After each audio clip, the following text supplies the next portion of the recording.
Hello. This is unexpected.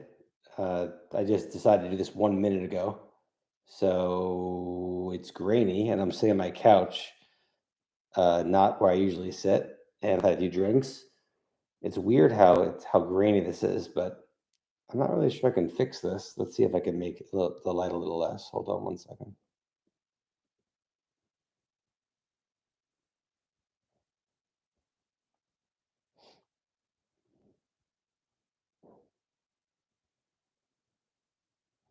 One second, 1 second. This won't take long. Just relax.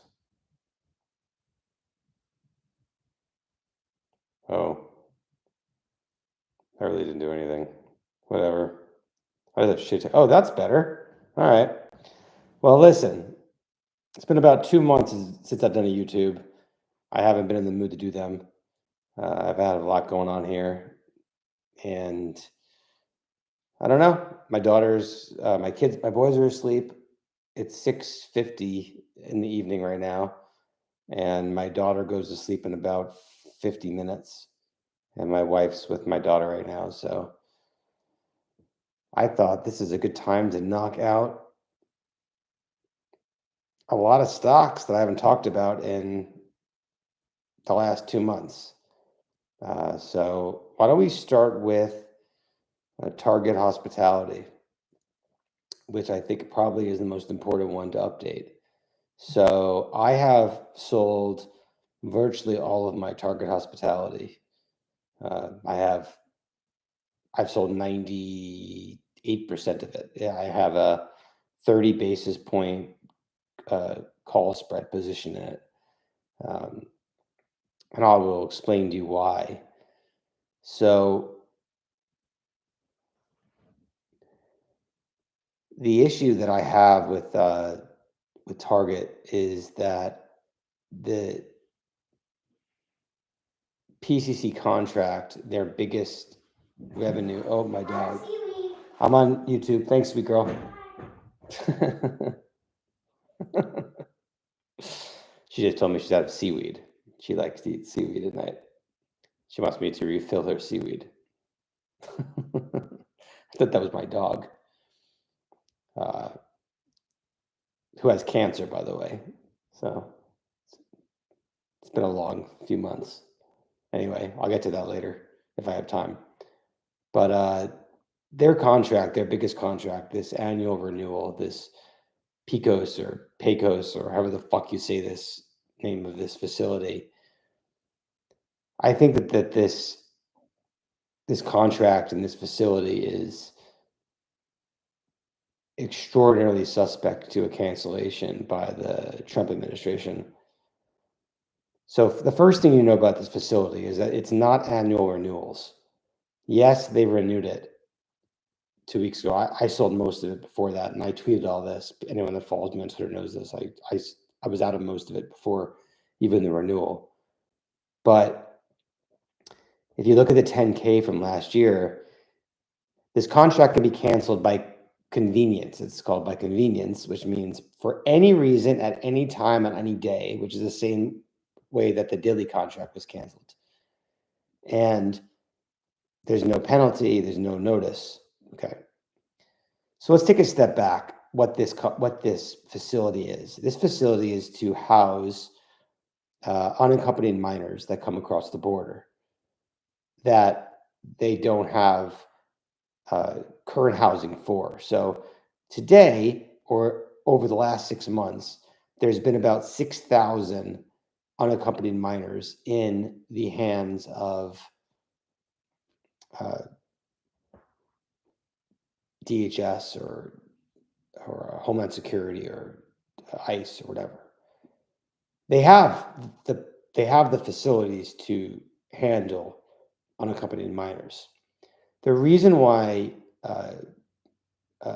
PICOS came about and the other two facilities that were bid in the last 2 or 3 years was a result of the ridiculous surge that happened in 21 and 22 when there was a gigantic border surge and there was overflow needed, and it was very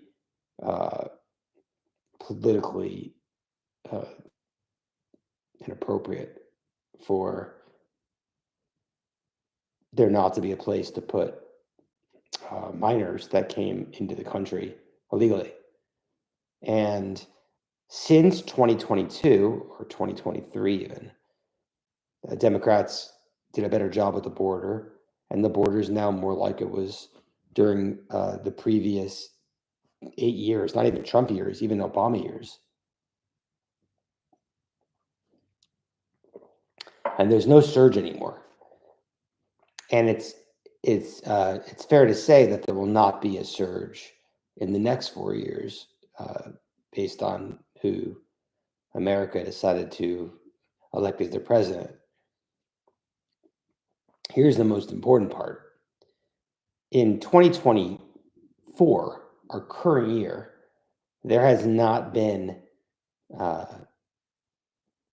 any children, not even one child, at that facility this year. Well, that's not true. Sorry. They were there in January or February of this year, and they shut it down in March. So it was turned on last year in 2023 in like September.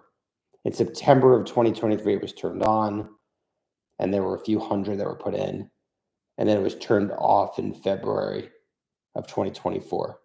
Okay, we're now in the end of November of 2024, and this facility is not being used. It's empty.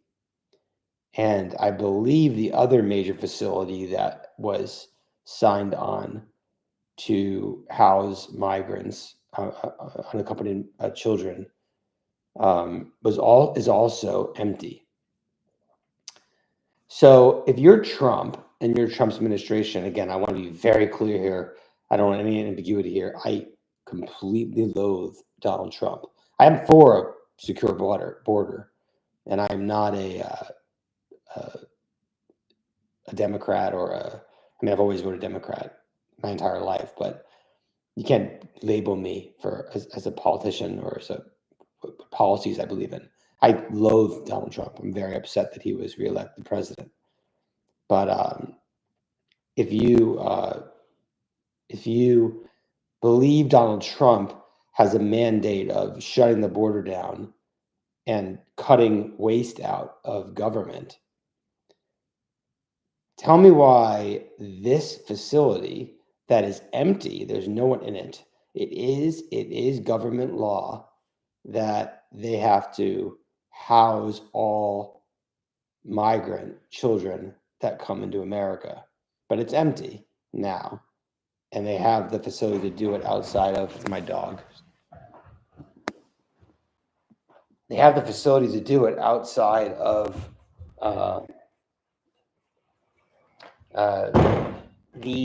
outside of PCC and PICOS and the other migrant facilities. Why wouldn't they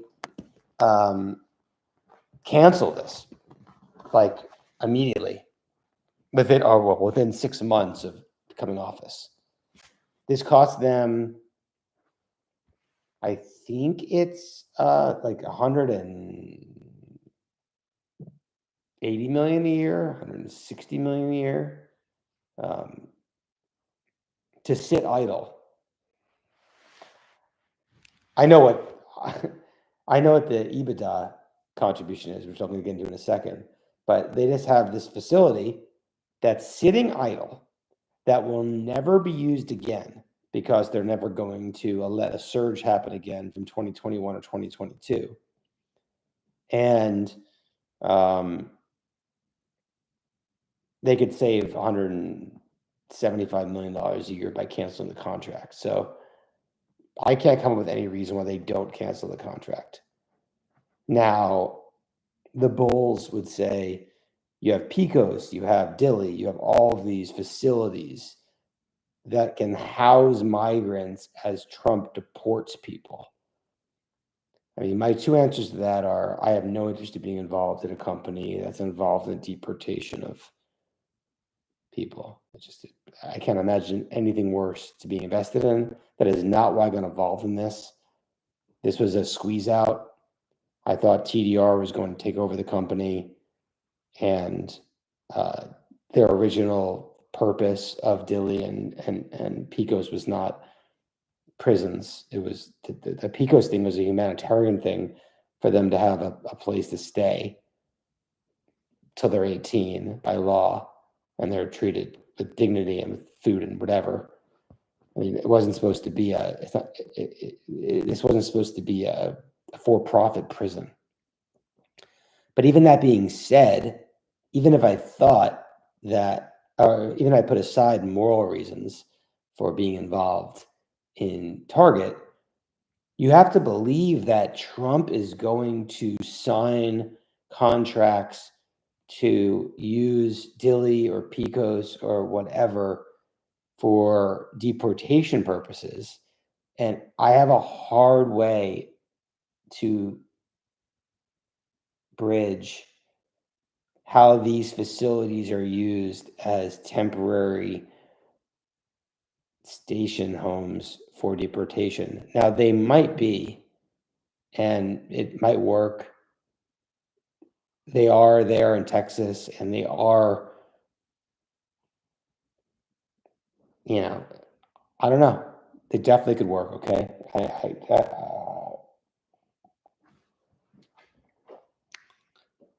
The problem is that if you lose Pecos and that goes away, if it gets canceled next year, the EBITDA from the oil and gas business just covers the SG&A of the company. They have marginal, it goes from 165 million of EBITDA to virtually no EBITDA.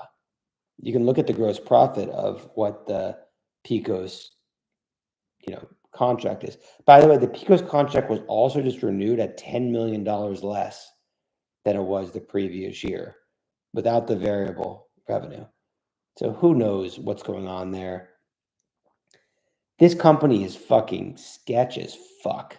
Okay. You have a UK private equity firm that has no American positions. They have never been involved in any American companies except for another modular company that they had a small position and they don't have it anymore. They did this proposal to buy it out, which they did in 2021 too. This time, there's no good explanation about why they didn't buy it. There's still no 13D, which they have to do legally after they, withdraw their offer, which they never did. I spoke to their investor relations guy. He has no explanation about why they didn't do the 13D. He said, you have to talk to them. They're another entity. They're not us. They're far away. They're in London. He acted like they're chocolate and he's vanilla. And they own 65% of the company. And there is no rhyme or reason why this guy is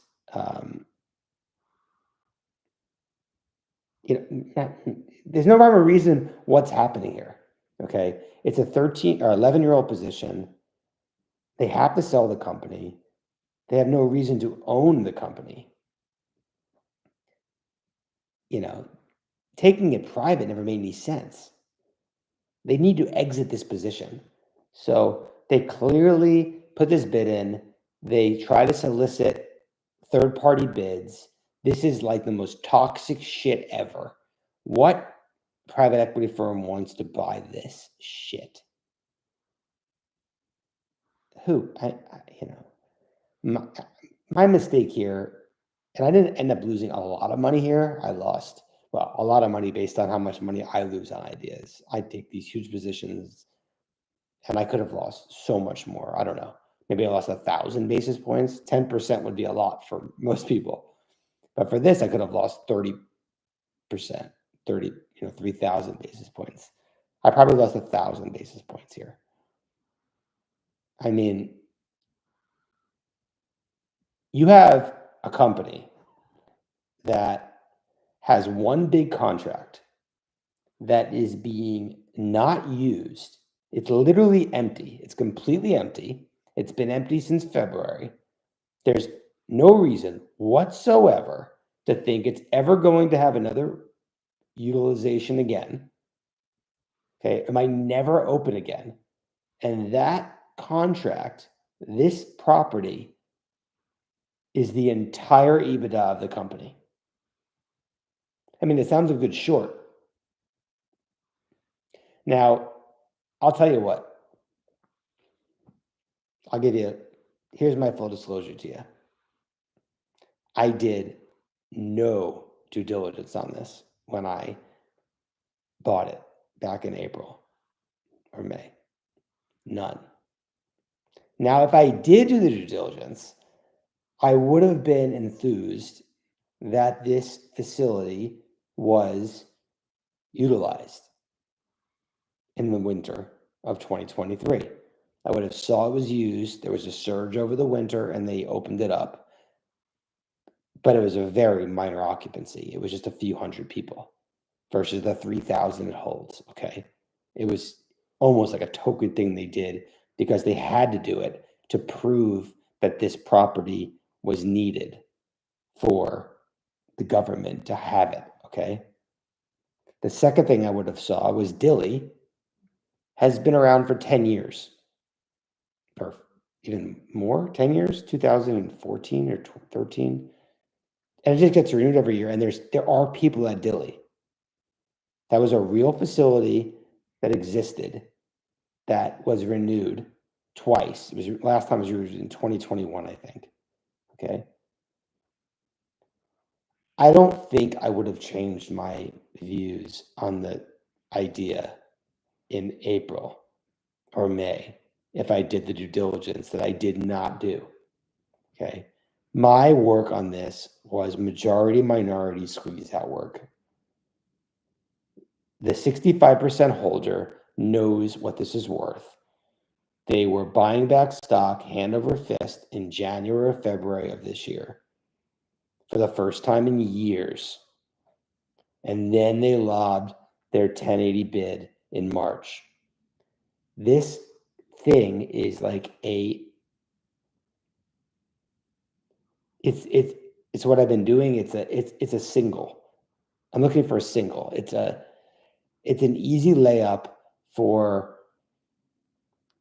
a squeeze out, right? I don't have to know the deep details of a business to know whether it's going to blow up or not, because I see what the people that know 1,000 times more than me have been doing.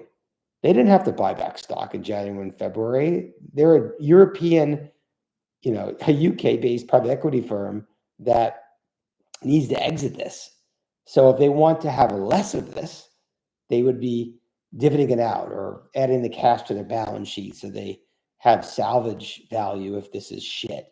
They really did believe in January and February that this had more value than the $7, $8 it was, or $9 it was trading at. And there's good reason to believe that, by the way. At that point, this had a 15% free cash flow yield with virtually no debt. It was like a half a turn of debt, almost no debt, whatever, a quarter turn of debt. And the Dilly facility was regularly utilized, which is 40 million of EBITDA or 35 million of EBITDA. And then the PCC facility, which has been around for 4 or 5 years, was just utilized for the last winter and has been around since 2021.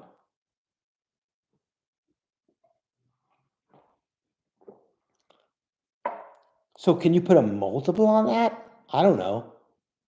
Now I'm sure you can't. I'm positive you can't. But then, again, 15% free cash flow yield. Well, in fact, then it might have been a 20% free cash flow yield, because I was doing the math on Dilly being gone at $8 and 165 of EBITDA and whatever it is, 120 of free cash flow or something. I don't even remember what the math is. But I think what happened was Dilly got lost, and they couldn't find a third party to buy it. And I don't think that they solve anything by taking it private. They have an 11-year fund. They need to exit it. I have absolutely no idea why they didn't file the 13D. Okay. I'm not bearish. I'm talking like you should be shorted or something. I still own, again, I have like 25 basis points of call spreads. I'm not bearish on it, but I think that you could have a narrative that Trump's America uses facilities to house and jail and deport migrants. I don't know what that America looks like or how these facilities work, but that is not what PCC is. And it won't be at this kind of economics, right? We're talking $160 million a year of what's basically pure cash flow that they're not, the government's not using. It's empty, right? It's a waste. It's waste. So I I started selling, over the last whatever 6 weeks or 7 weeks. That's not why I didn't do a YouTube, by the way. I tweeted this stuff, and the stock's higher than when I started selling. I was selling it in the sevens. Uh, but I think it's the last thing I'll say on this. I think they've handled this extraordinarily poor. It truly is a micro shit, right? The transparency is despicable. The language they used in June and in August in their press releases with the other alternatives and other proposals, and you know it's a shitco, and it was a mistake, and I don't know. I don't know. In hindsight, I would have done it differently. I'm being so honest with you. The squeeze outs work. They just work, especially if there was a buyback a few months earlier. So if Dilly wasn't canceled in June and it was a 10-year contract, it's been around for 10 years continuously, can be canceled at any time.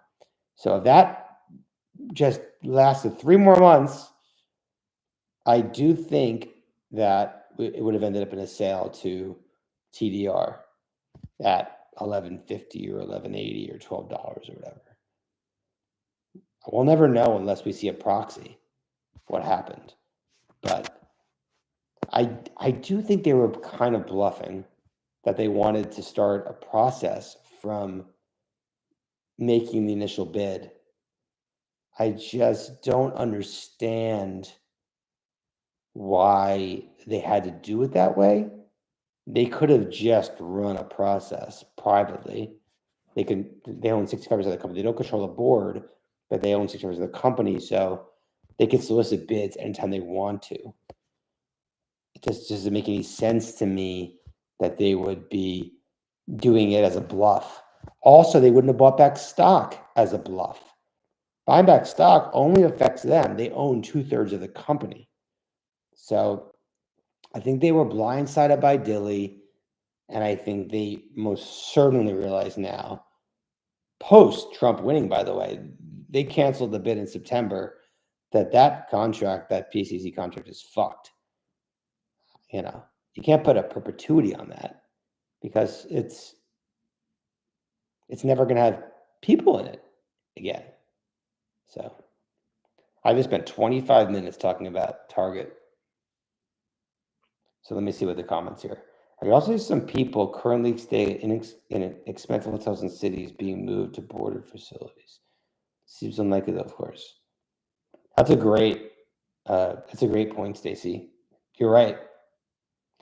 I think if that happened, though, I think it would be.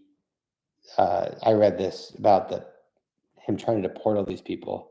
It would be that the government, the military, would create tent cities, and we're talking hundreds of thousands of people, not 3,000 and 2,000, at huge cost to society, right?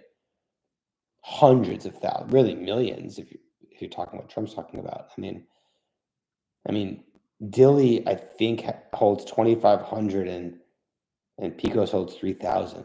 So this doesn't, I don't know what this does for hundreds of millions of dollars.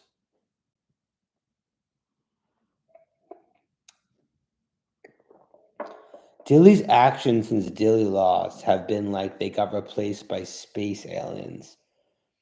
Well, Jason, they don't care. They don't care. They have no other public companies, and they have no other American companies.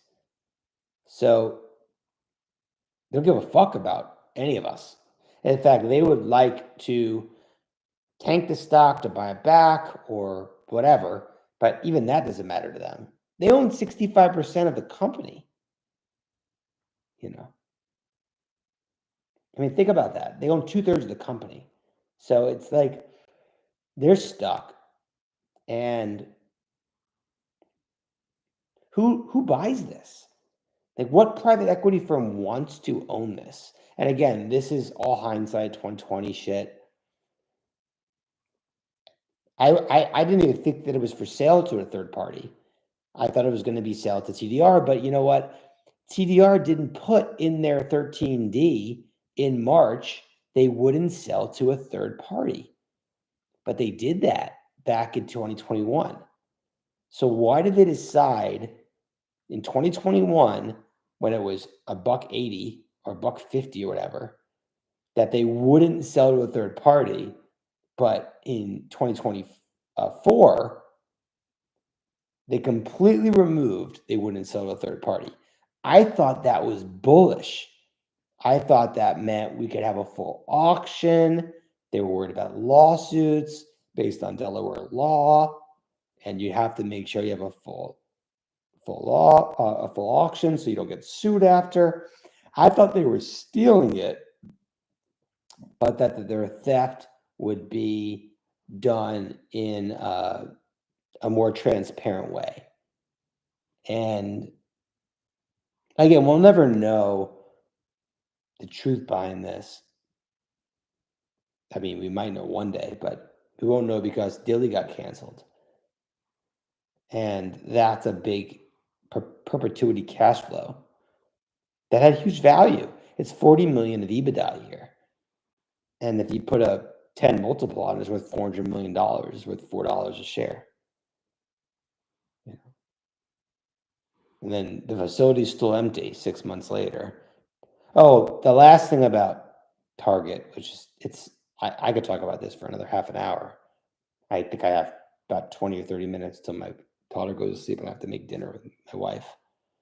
But they've been talking about growth projects for 2 years.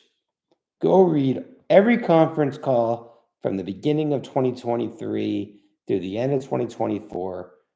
This management team has been talking about organic, inorganic, my mother organic. I'll fuck my, stepdaughter. I don't know what I'm talking about. No, I was trying to make a joke. I was trying to rhyme. I don't have a stepdaughter, just for the record. I think I just fucked up my entire YouTube algorithm. But anyway, they've been making jokes about, making comments about growth for 2 years. And they have not signed a single contract outside of Picos from 2021. Nothing. Forget about big growth projects. They talk about, they're going to do rare earth and other governments, all this shit. Not one fucking deal. Not a single facility to house people in. And the reason why I think they haven't is I don't think they have any kind of special sauce. I think that the oil and gas shit doesn't make a lot of money. And I think it's a very low gross profit. You can look at the revenue. Go look at it on look at the 10K.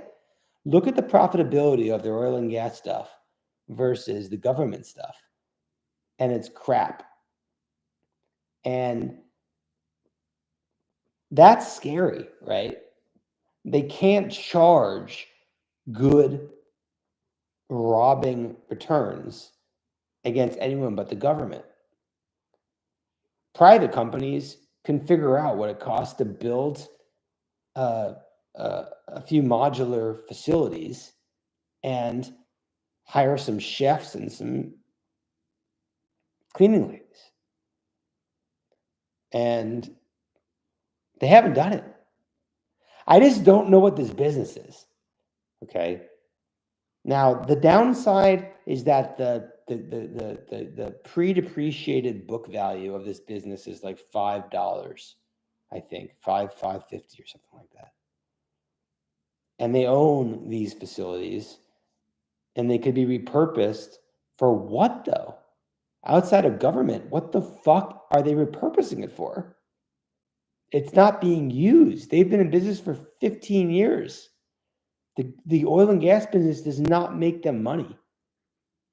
The gross profit is so low. It's like 30 or 40 million or something, and it covers SG&A. They've been doing this for 15 years.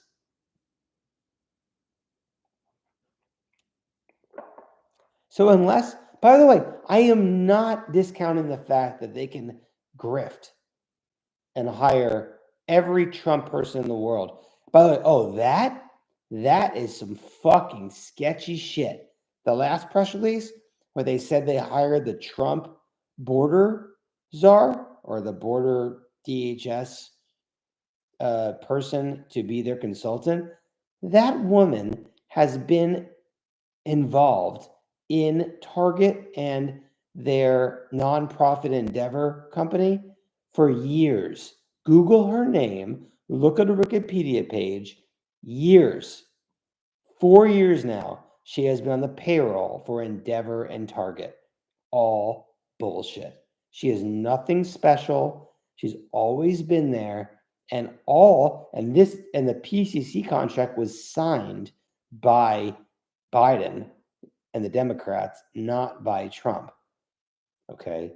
Now, again, I don't know what happens with these contracts, but if you have an empty facility that is not being used and will never be used again, why wouldn't it be canceled? That's the most amazing government waste ever. Can they repurpose it? Yeah. Step third thing won't get you. Oh, sorry. I bought TH at $11.99 last November, so don't feel too bad. Well, Stacy, by the way, Stacy, really, really nice to meet you. You're new on my YouTubes, so super cool. Stacy Silverman sounds very Jewish. It's like Sarah Silverman's sister.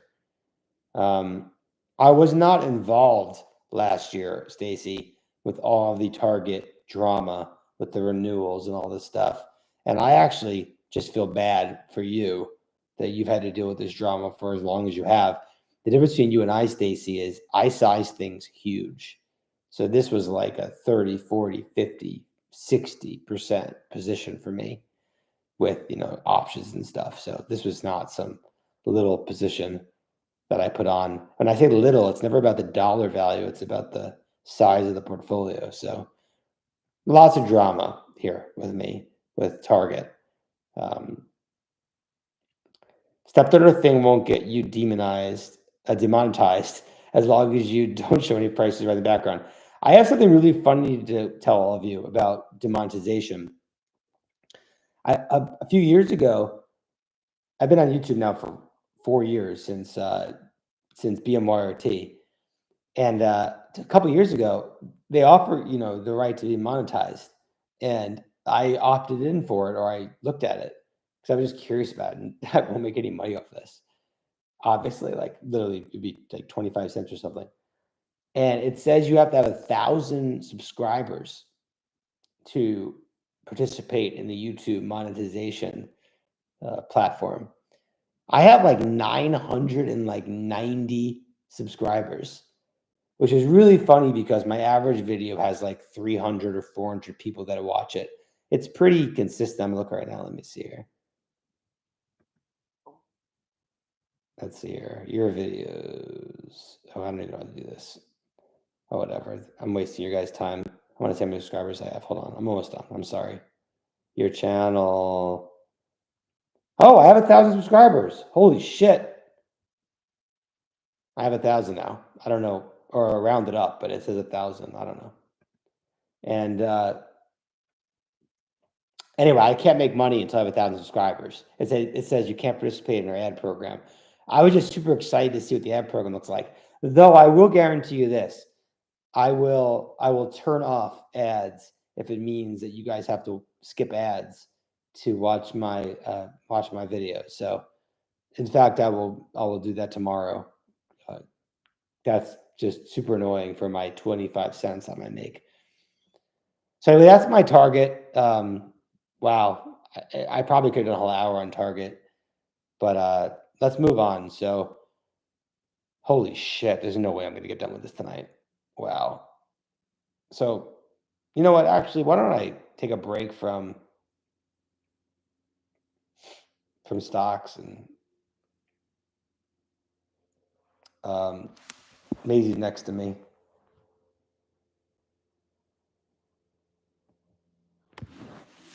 That's my Maisie. Maisie has cancer, and she's been going through cancer treatments over the last few months, or just the last month, actually.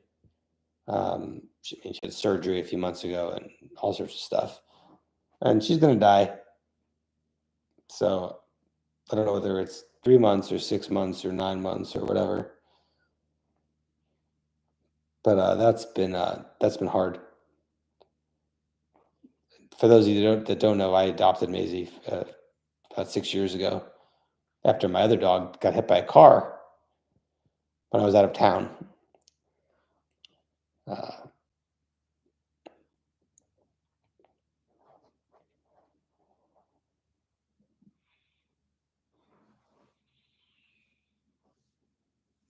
Yeah.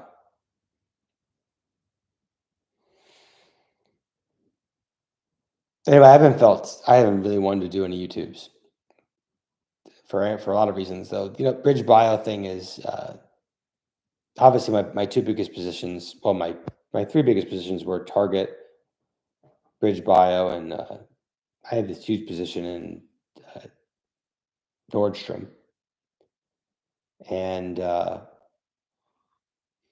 I got pretty lucky with Target. I mean, look, Target's still what, 835 or something. I mean, I don't know. It's a huge disaster, but I was able to exit it to where like I said, I lost about 10% of my portfolio or something over the course of the last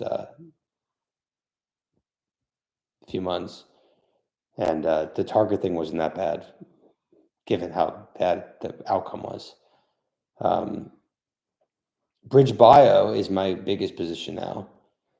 I mean, by far, there's nothing even close.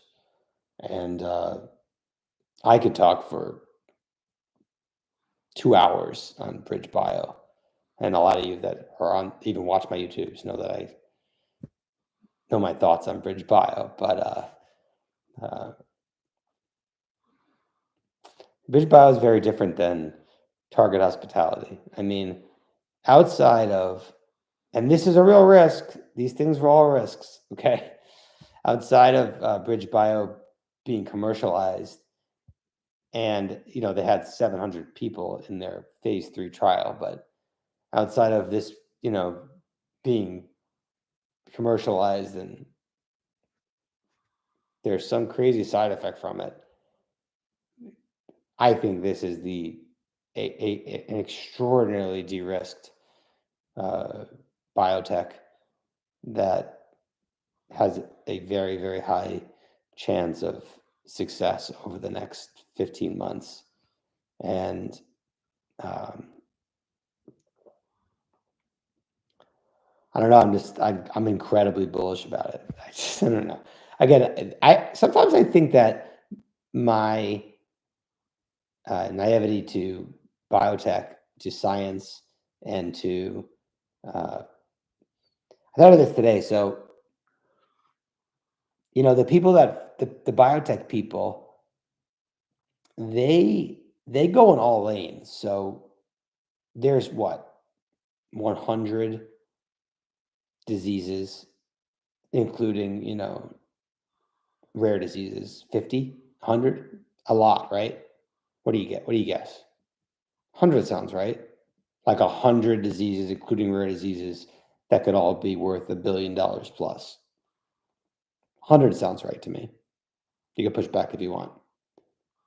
And to me, the biotech people try to be experts in all 100 of those things. They have a view on every readout of every pipeline. They love it. They devour it. It's their life. And actually, I'm not even faulting that, by the way. This isn't even making fun of any of it. They consume it.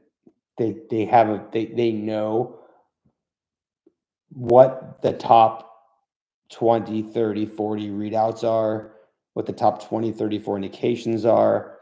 Okay. So you have me, who over the last 15 years, I've fallen into literally 10 companies in 15 years at most. And a lot of them I've done at biotech, and I've done a really tourist view of it and gotten many of them wrong.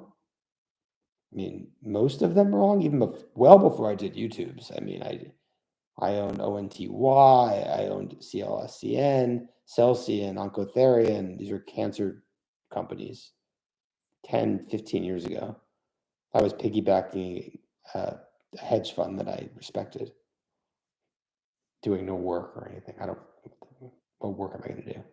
And even Sarepta. So for those of you that have known me forever, with Sarepta, I just believe that there was a biomarker and that the mothers said that the drug worked from their experiences. And that was enough for me, 15 years ago, or 2011, 13 years ago. And that was how I became into, being involved in biotech. This is a very long-winded way of saying that I do not try to understand or even tackle 98% of biotech. I have to kind of fall into it. And then I become obsessed. And, Unicure is a perfect example, okay? I've done many YouTubes on Unicure. I'm not at all happy how this has turned out, but it worked. I made a lot of money. I'm out. I own I have a 2% position now. I'm not happy how it's played out, though. But that would be my best example to me being obsessed with something and how I've tried to come to understand the investment opportunity with it.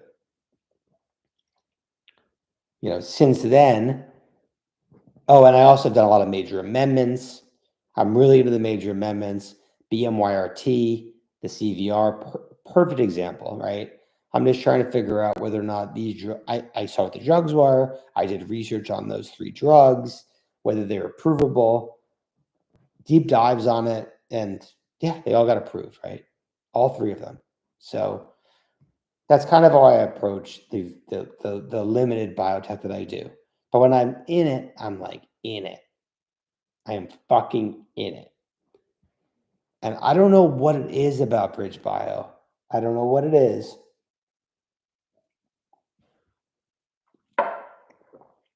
But everything about it to me, except for the very, very small KKR and Viking sales.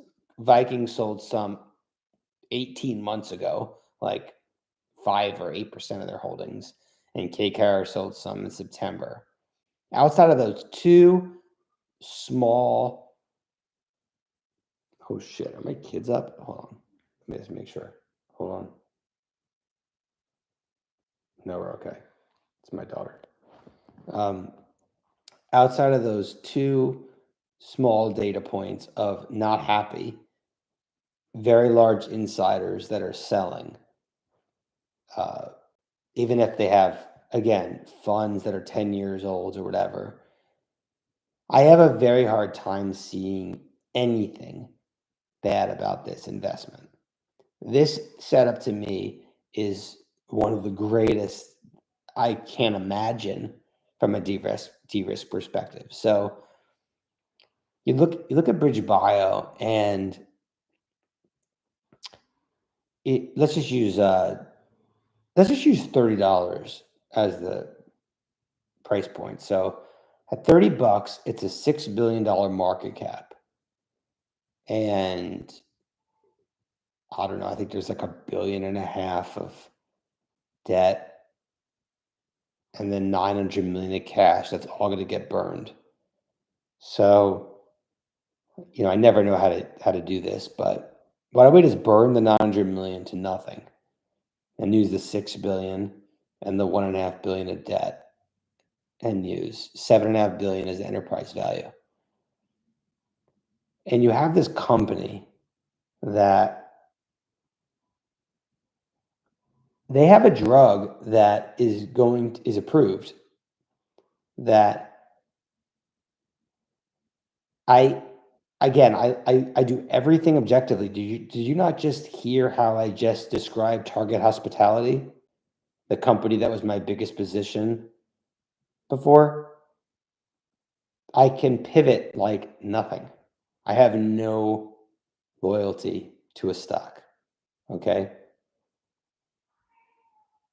There is no drug on the market or going to be on the market for ATTR CM, whatever the fuck that stands for. I think cardio something cardiomyopathy, that shows any clinical data like what BridgeBio's drug has shown.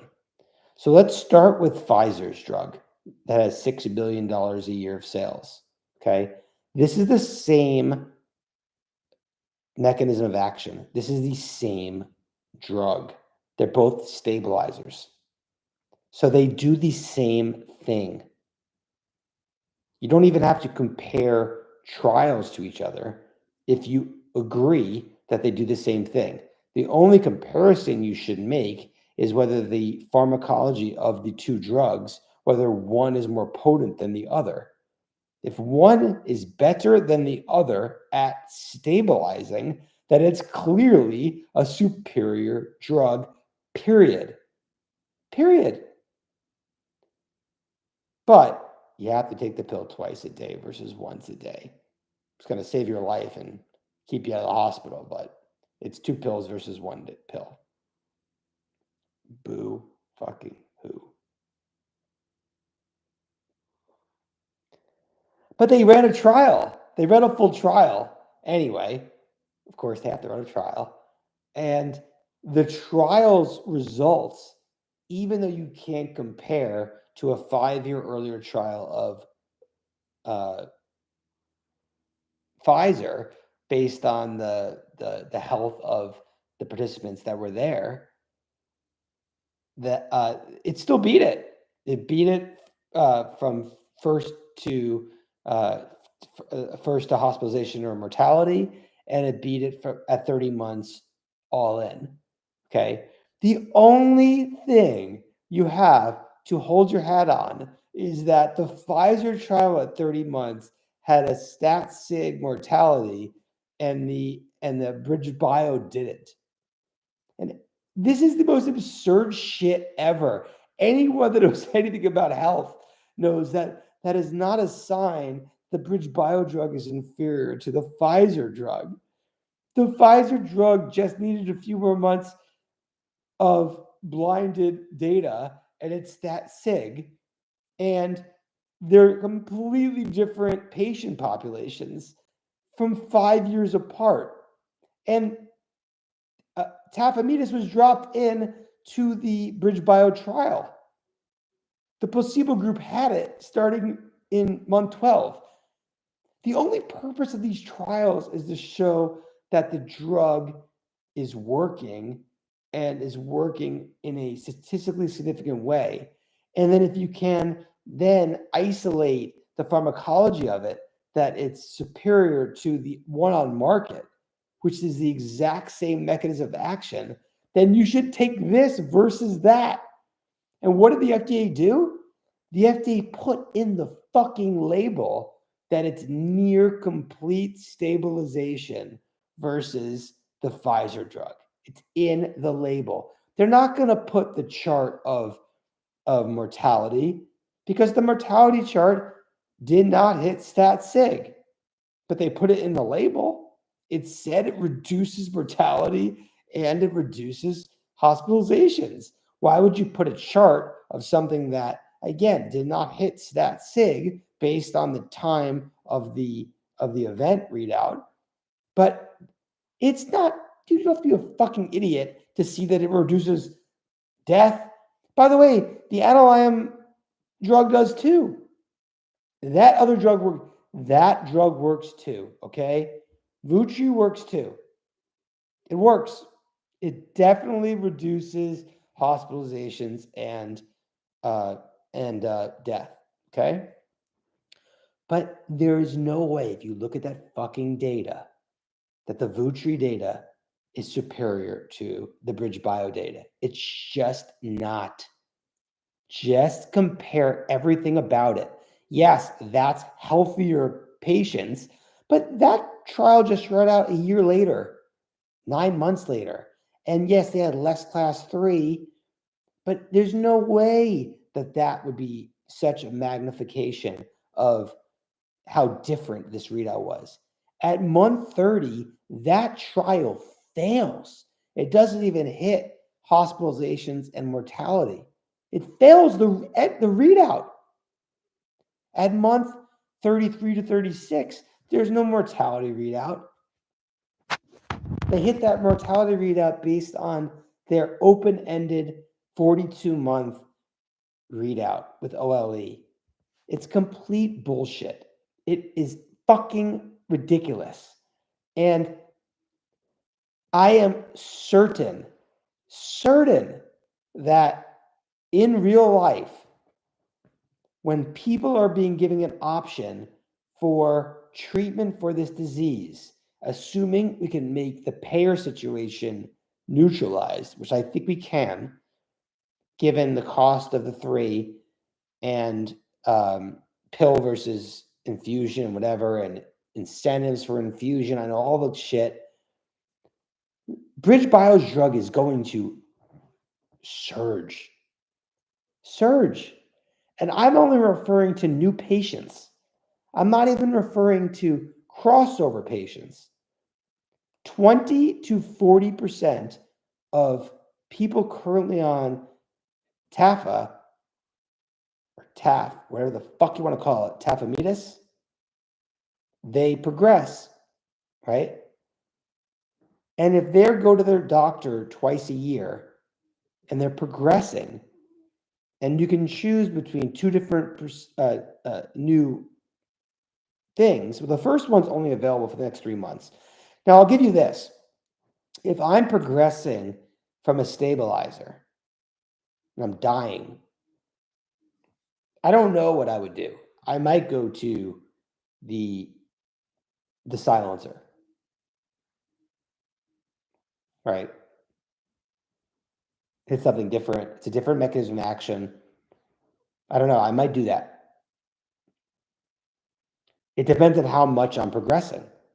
Is it a mild progression? Am I almost dead? I don't know how this stuff works, how quick you progress. But the Vutri data takes a long time to show an effect. It's not 3 months, it's 6 months before you show any effect on hospitalization or mortality. There might be a pharmacology effect, but I'm not disagreeing that might be a good second-line treatment. And it might be something I would do if I failed a stabilizer at first. But guess what the fuck I would do first? I would be on a stabilizer, and I'd be on Acor. I'm going all over the place. I'm talking about transitioning from TAF, but I'm just saying, to me, there's no question in my mind that the first line treatment is a pill twice a day that is showing everything about it as a superior treatment. And the street is at 100 million of revenues next year, 100 million. And Pfizer is going to do 6 to 7 billion run, might end this year at 6.5 billion run rate. 6.5 billion. The street has 100 million for a superior drug with the same mechanism of action. So if you ask the patient, would you like to swap? You're getting the same thing, but better. And I only listened to one KOL call one time. One call is all I ever did. And he said half his patients would switch. Half. 50 fucking %. And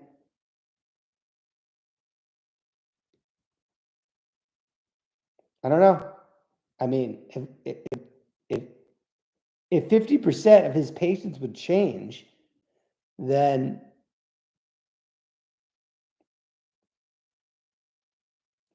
$100 million in revenues, $7 billion business, and that's not even progressors.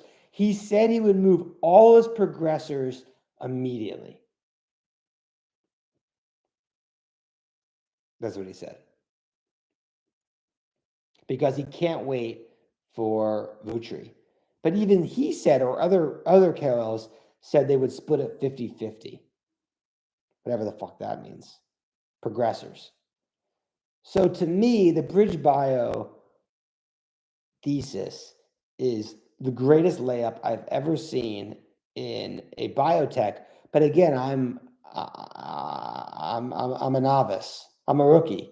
But this kind of situation, this is a one-of-one. There have been second to market or third to market, of course, of superior drugs or of equal drugs. All these things have happened throughout the course of biotech, dozens of times. This situation with a $6 billion drug and a second to market that is clearly superior, that is being discounted to nothing or near nothing. Look, it's still a $5 or $6 billion enterprise value today. Is remarkable to me. And I haven't even discussed to you the other 3 drugs they have in a pipeline that will read out next year. I mean, they have 3 more drugs next year that will almost all certainly read out positively. It's extraordinarily likely. And together, they add up to another $2 billion of sales. 500, and a billion and a half kind of thing.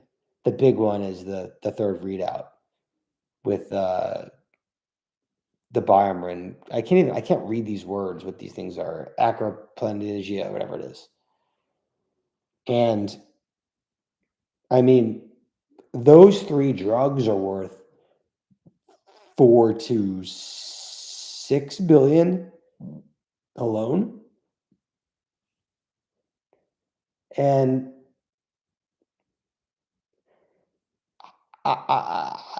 with the $900 million in cash they have now, I struggle to see any black swan. There's no readout next year for anything. So in 2026, there's going to be a readout of another drug that's doing the combo with TAF, and that's the IONS AZN, which I don't really know a lot about, quite frankly.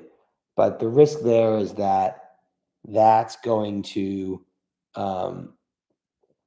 show that combo's better. Combo's going to crush it. I've heard it all. And then, of course, you have the 2028, Pfizer's going to go generic. All this stuff I could do another hour YouTube on. To me, it's complete noise. The biggest risk to me is that you stop charging this kind of money for drugs. And, this $15 billion market turns into a $3 billion market. And I don't know what risk to put on that. But it's not a risk for the next 6 months. But it is a risk that this isn't a $15 billion market. It's a $5 billion market, and then the stock goes down a lot. And that's the same risk with most all drug development. I have a few more minutes left in me. Let's see here. What do you think about TH buying back 12 million shares since TDR bid broke? I think it's extraordinarily bullish, but that was before Trump got reelected. But yeah, I think the stock could work. I would not be short Target Hospitality. It was before the election. It's a rounding error to their position. It could be a signal for their position to try to show strength. I like to see it. They have no reason to piss away money. The thing that I struggle with the most, I've talked about this with my friend Glenn a lot, is that TDR has to exit. So if you're TDR and you have to exit this, how do you exit this if nobody will buy this? If there's no company that will purchase this, if no private equity firm will touch this, and no strategic, it would be like a modular company like Wilcott or something, will buy it, how the fuck do you get your money out of this? And they have $600 million in it, and it's 11 years old. How do you exit it? So the only way you do it, if you don't sell it, and that selling it is the way to do it. You exit through selling it. But if you can't sell it, if it's too toxic, too concentrated, too much renewal risk, whatever,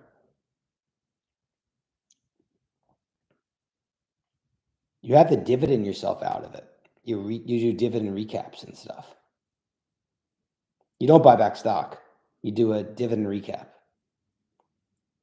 And you have to find a banker that's willing to lend you money against this cash flow that's not that stable.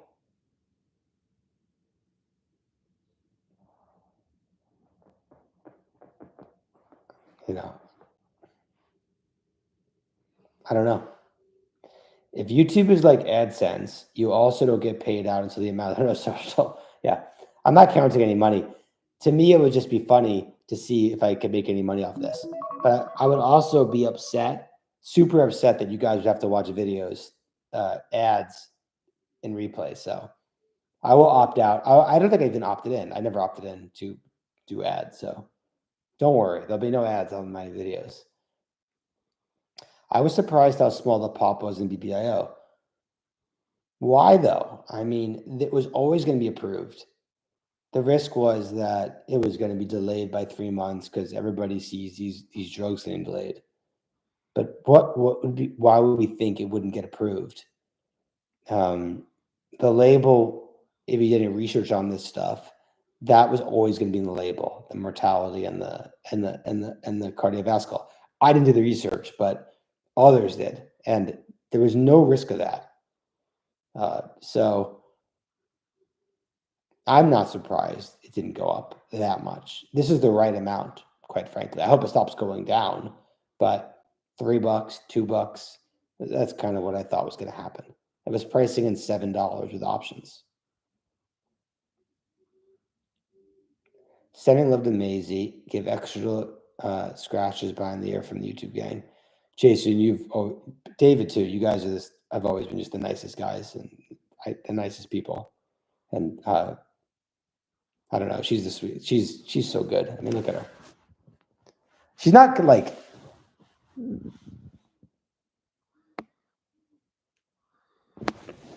I don't think she's going to die tomorrow, but I think in the next 6 months to a year, I think so.